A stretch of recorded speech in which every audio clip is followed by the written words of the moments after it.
សម្ដេចធិបតីហ៊ុនម៉ាណែតពិភាក្សាតាមទូរស័ព្ទជាមួយរដ្ឋមន្ត្រីការបរទេសអាមេរិកជំរុញឲ្យមានបទឈប់បាញ់ឲ្យបានឆាប់រហ័ស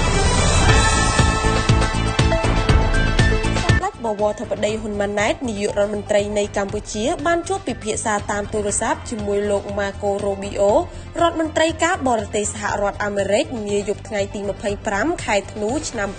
2025ដើម្បីពិភាក្សាអំពីការវិវត្តសហភាពការតាមបណ្ដាព្រំដែនកម្ពុជាថៃក្នុងគោលបំណងជំរុញឲ្យមានបទឈប់បាញ់ឲ្យបានឆាប់រហ័សនិងការអនុវត្តកិច្ចព្រមព្រៀងសន្តិភាពដើម្បីស្វែងរកសន្តិភាពយូរអង្វែងសម្រាប់កម្ពុជានិងថៃលោករដ្ឋមន្ត្រីរ៉ូប៊ីអូបានគូបញ្ជាក់ចំហយ៉ាងច្បាស់លាស់ថាសហរដ្ឋអាមេរិកចង់ឃើញសន្តិភាពស្ថិតស្ថេររវាងកម្ពុជានិងថៃ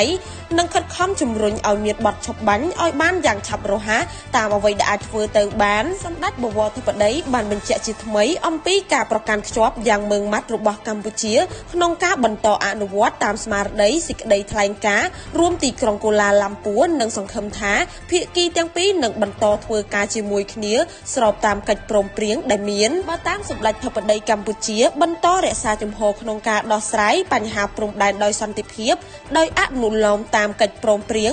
និងយុទ្ធការដែលបានឯកភាពគ្នានាពេលកន្លងមករួមទាំងសេចក្តីថ្លែងការណ៍រួមទីក្រុងកូឡាឡាំពួរដើម្បីដោះស្រាយបញ្ហាព្រំដែនកម្ពុជាថៃនិងកសាងសន្តិភាពយូរអង្វែងរវាងប្រទេសទាំងពីរ